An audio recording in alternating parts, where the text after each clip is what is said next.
Up at the Tindale Gardens in Sherbrooke this morning. Such a beautiful legacy of Ruth Tindale and her husband here. Beautiful gardens, just ginkgos, hydrangea collection, enkianthus, lots of unusual and rare plants, and also plants that you will be more familiar with, like azaleas and rhododendrons and so forth.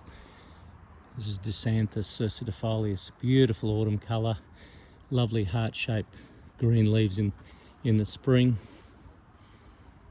Many different hydrangea cultivars here. You can come here, they'll be covered in flowers. Some of them are finished, some of them are still coming. You can see here with the flower buds coming on the hydrangea varieties here. Lots of garden rooms, lots of paths that lead hundreds of metres down over this large garden. Big elm trees, oak trees, weeping maples, huge eucalyptus regnans, beautiful mountain ash, magnificent kalmias. Just truly a wonderful garden. I've been coming here since I was a child, and I'm in my early 60s now, so this is a mountain laurel or kalmia. Hedges of azaleas that, when in bloom, are masses of pinks, whites, mauves, reds.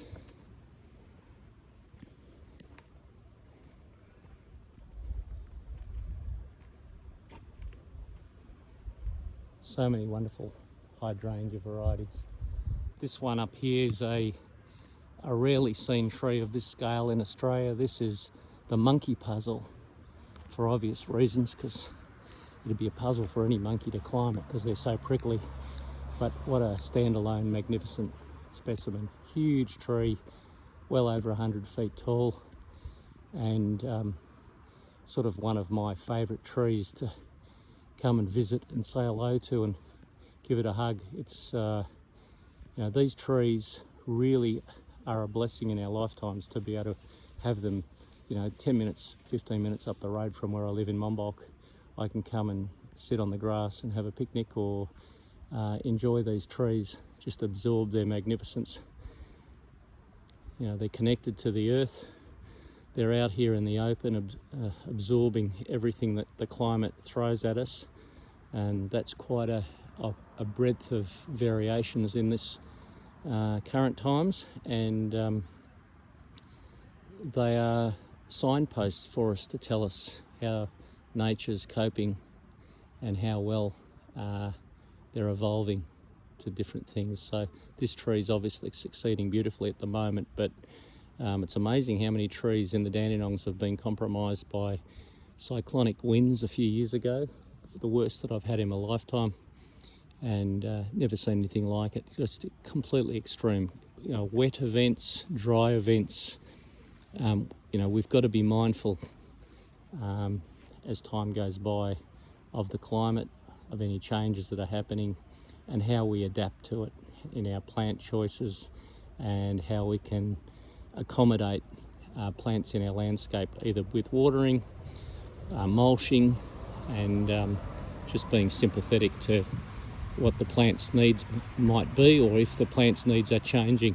You've got trees like the giant Canariensis, Pinus canariensis. These giant pines from the Canary Islands are huge and magnificent trees, and particularly suited to drier climates. So up in the Dandenongs here, this tree is never going to be, in multiple lifetimes, going to be likely to be in any danger, because they really can handle drier, hotter extremes than what you're going to get up in the Dandenongs here. And you'll see them in large old properties north of Melbourne inland, and then right across west, even as far as South Australia, and you'll see these trees, big specimens in old parks and gardens, and even in Adelaide in the Botanic Gardens and the Waite Arboretum at the University of Adelaide. You'll see big specimens of species like Pinus canariensis that are drought hardy and wind hardy, and have got likely long life expectations for many, many hundreds of years yet.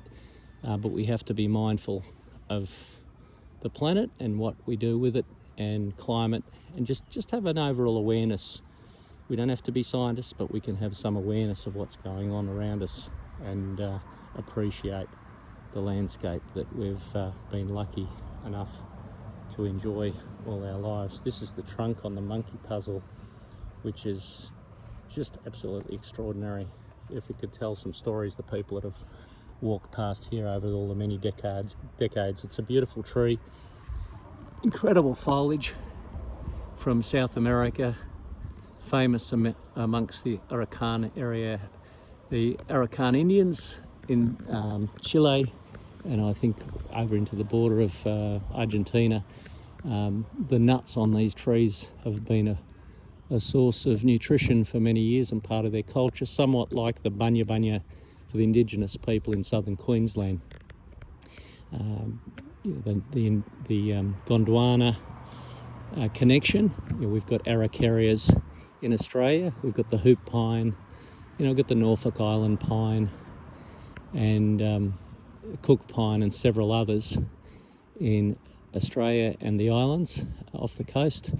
And we've got the clinky pine up in New Guinea, and we've got I think about 13 or so species of araucarias in New Caledonia, 2 in South America, the piranha pine, and this one, the monkey puzzle.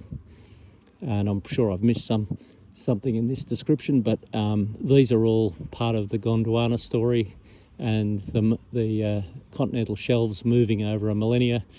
We've got relatives far flung from each other that have, over the course of time very closely related allied species been spread by continental shift and drift, that's kept them quite over this long length of time, has made them very, very far away from each other, and yet they are still very, very closely allied and related. So it's a really interesting story just in Gondwana alone.